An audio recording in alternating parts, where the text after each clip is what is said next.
Pagi hari di tanggal 23 Juli tahun 2010 lalu, terlihat seorang pria parubaya sedang membawa sebuah kotak di sebuah stasiun kereta api di kota Linxiang, Provinsi Hunan.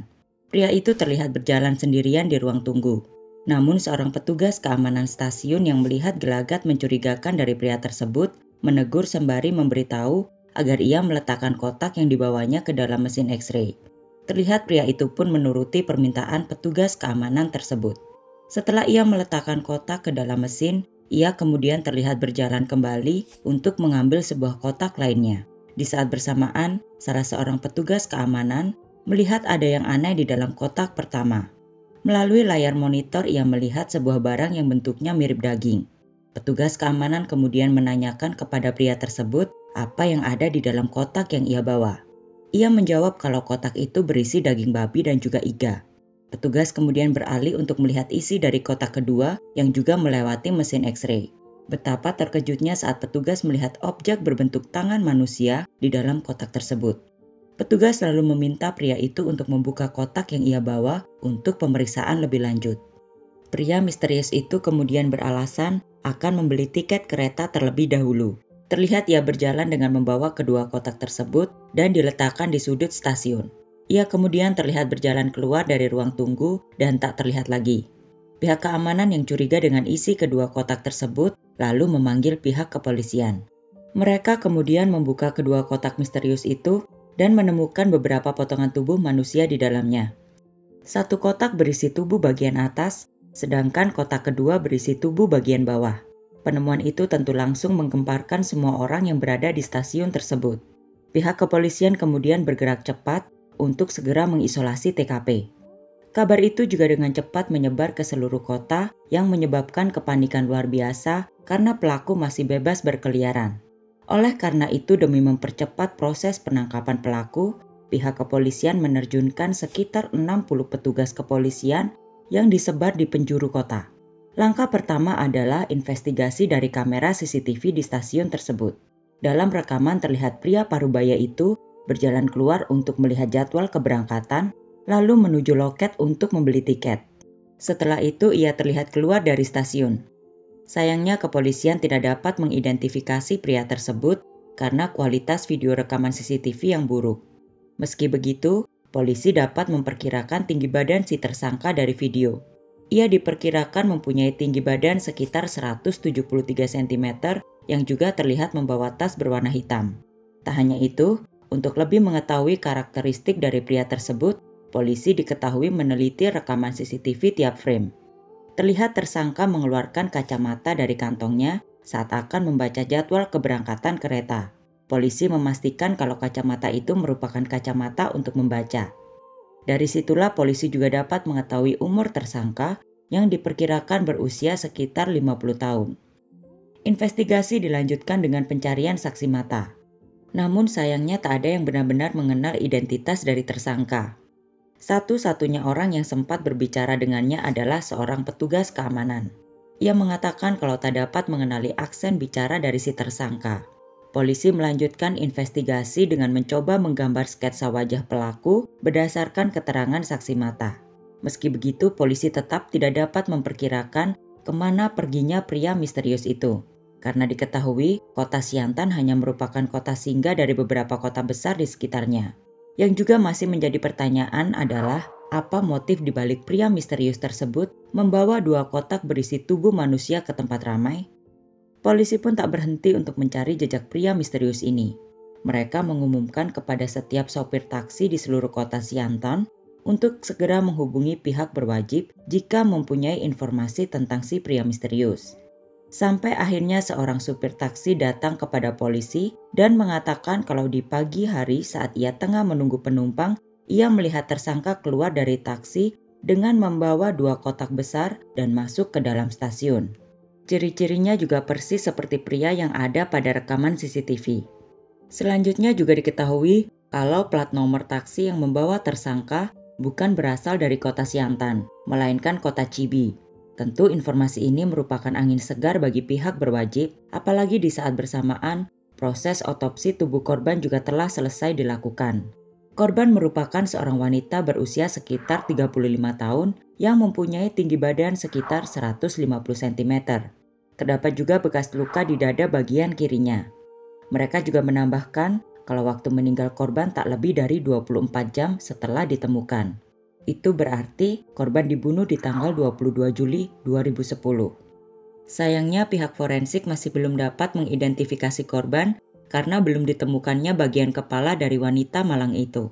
Dari kondisi awal ditemukannya jasad korban, pihak forensik memastikan kalau pembunuh merupakan orang yang sudah paham akan struktur tubuh manusia. Hal itu terungkap dari kerapian di tiap-tiap potongan. Selain itu, pelaku juga diperkirakan merupakan seseorang yang mempunyai kondisi mental kuat karena tak ditemukan tanda keraguan di setiap potongan. Dari sini sudah jelas pelaku bukan orang sembarangan. Dia pasti seseorang yang sudah terbiasa berurusan dengan anatomi tubuh seperti dokter bedah ataupun seorang jagal hewan. Polisi kemudian memfokuskan pencarian tersangka di kota Chibi. Berkat bantuan perusahaan taksi yang membawa tersangka, akhirnya polisi dapat menemui sopir taksi untuk dimintai keterangan. Ia mengatakan kalau tersangka naik ke taksinya dari sebuah bank di kota Chibi. Hal itu juga terkonfirmasi dari rekaman kamera CCTV bank tersebut. Terlihat tersangka sempat berjalan sejenak lalu pergi. Melihat dari lokasi saat tersangka menaiki taksi, pihak kepolisian berasumsi kalau pembunuhan tidak dilakukan di sana. Asumsi itu muncul karena lokasi tersebut dipenuhi oleh bangunan pemerintah setempat dan juga bangunan tempat usaha. Yang aneh adalah kenapa tersangka mau repot-repot membawa kotak tersebut ke stasiun kota Siantan, padahal di kota Chibi juga terdapat stasiun kereta api. Sementara itu, kepolisian yang melakukan investigasi di kota Siantan menemukan petunjuk baru. Mereka menemukan brand dari kotak yang digunakan untuk membawa tubuh korban merupakan brand lokal obat pembasmi serangga yang berasal dari kota Jiayu. Polisi kemudian melakukan investigasi ke kota Jiayu. Kota Jiayu ini dikenal juga sebagai kota pemakaman karena di sana terdapat sebuah sungai besar bernama Yang. Masyarakat menjuluki kota pemakaman karena kerap ditemukannya tubuh atau tengkorak manusia di sekitar sungai tersebut. Tak mengagetkan jika beberapa warga lokal memilih pekerjaan di perusahaan pemakaman yang tentunya mengerti tentang anatomi tubuh manusia. Hal itu sejalan dengan laporan forensik yang mengatakan bahwa kondisi jasad korban dieksekusi dengan rapi. Polisi mencurigai kalau tersangka berasal dari kota Jiayu ini. Mereka kembali meminta bantuan dari perusahaan taksi lokal di kota Jiayu guna menemukan informasi tentang tersangka. Tak lama berselang salah satu sopir taksi melaporkan kalau ia pernah membawa penumpang yang sedang membawa 2 kotak besar dari Jiayu ke kota Chibi. Sopir tersebut yakin kalau pria tersebut berasal dari Jiayu. Tak butuh waktu lama bagi kepolisian untuk segera menyebarkan sketsa wajah tersangka ke seluruh penjuru kota Jiayu. Usaha kepolisian itu membuahkan hasil. Seorang saksi melapor kalau ia mengetahui identitas pria yang berada di dalam sketsa tersebut. Pria itu bernama Li Mao, seorang pengurus pemakaman yang sudah terkenal di kota Jiayu. Ia juga dikonfirmasi mempunyai ciri-ciri yang sama dalam hal berpakaian dan juga berkacamata. Setelah semua jelas, pihak kepolisian langsung menangkap Li saat itu juga. Saat ditangkap, Li terlihat masih menggunakan baju yang sama seperti saat ia tertangkap di dalam video kamera CCTV di stasiun. Saat diinterogasi, Li mengaku sudah berumur 70 tahun. Ia dulunya bekerja di kantor pos setempat sebelum akhirnya pensiun. Setelah pensiun, ia diketahui menjadi seorang pengurus pemakaman di kota tersebut. Walau pada awalnya keluarga Li menentang, Li tetap melanjutkan profesi itu. Ia bahkan sampai ke kota Wuhan untuk mempelajari cara mengurus jenazah yang benar. Karena keterampilan Li dalam mengurus jenazah, ia pun dikenal oleh para penduduk lokal. Tentu bersamaan dengan itu, pemasukan Li pun bertambah besar. Li diketahui dulunya mempunyai seorang istri, namun ia meninggal beberapa tahun yang lalu. Sedangkan anaknya sudah hampir jarang berkomunikasi dengannya.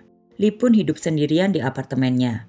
Li kemudian menceritakan kronologis pembunuhan itu kepada polisi. Diketahui wanita yang menjadi korbannya bernama Li Yu. Yu sendiri berumur sekitar 30 tahun lebih muda dari Li.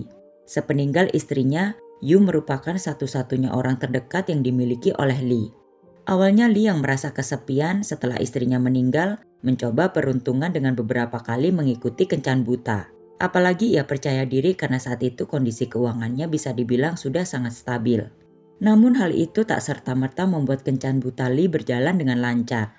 Ia beberapa kali ditolak oleh wanita karena umurnya. Sampai akhirnya saat ia sedang jalan kaki sepulang bekerja, seorang wanita menghampirinya dan menawarkan jasa pijat refleksi kepada Lee. Wanita itu diketahui bernama Yu. Setelah pertemuan itu, Lee dan Yu diketahui semakin akrab. Lee menjadi pelanggan tetap dari Yu. Lama-kelamaan, Lee merasa jatuh cinta kepada Yu.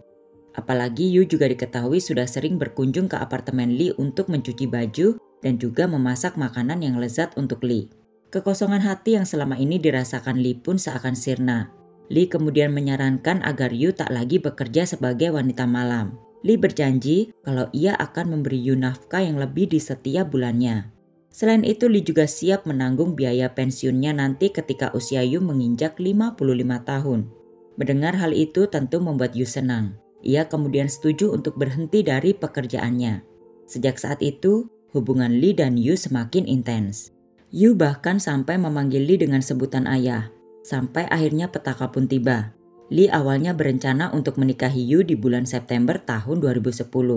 Namun harapan Lee untuk menikah dengan pujaan hatinya itu pun runtuh saat di tanggal 22 Juli Yu tiba-tiba mengatakan kalau ia ingin meninggalkan Lee. Yu beralasan kalau ia ingin kembali ke pekerjaan lamanya karena bisa mendapatkan uang lebih banyak dari para pelanggan. Yu juga mengatakan jika Lee sudah terlalu tua untuk menjadi pasangannya. Tentu Lee yang sudah merasa kecewa menolak permintaan Yu tersebut. Namun Yu kemudian mengatakan hal yang mengagetkan Lee. Yu mengaku kalau di kampung halamannya, ia sudah memiliki suami dan juga seorang anak. Ditambah lagi, Yu mengaku kalau selama ini bukan hanya Lee saja yang menjadi sugar daddy-nya. Alasan itulah yang membuat Yu ingin berpisah dengan Lee. Mendengar pengakuan Yu membuat Lee terdiam. Ia merasa selama ini perasaannya tak ada artinya bagi Yu. Tak hanya itu, Lee juga merasa kalau uangnya yang selama ini diberikan kepada Yu juga seakan hilang begitu saja. Sakit dan emosi Lee pun sudah sampai batasnya.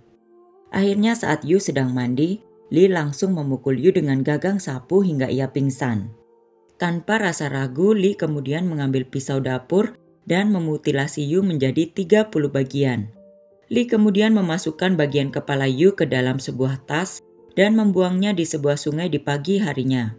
Polisi kemudian mencoba mencari di sungai, namun bagian kepala Yu tak pernah ditemukan. Lee menambahkan kalau ia sengaja membawa kotak ke stasiun guna menyulitkan pihak kepolisian. Uniknya saat polisi menanyakan apa ia tahu tentang cara kerja mesin X-ray, Lee mengatakan kalau ia tak menyangka kalau mesin itu dapat melihat ke dalam kotak yang ia bawa. Para tetangga di apartemen Lee juga tak menyangka kalau orang yang dikenalnya sopan bisa melakukan hal sekejam itu. Pada akhirnya pengadilan memutus hukuman mati kepada Lee karena melakukan pembunuhan kepada Yu. Bagaimana pendapat kamu tentang kasus Lee ini?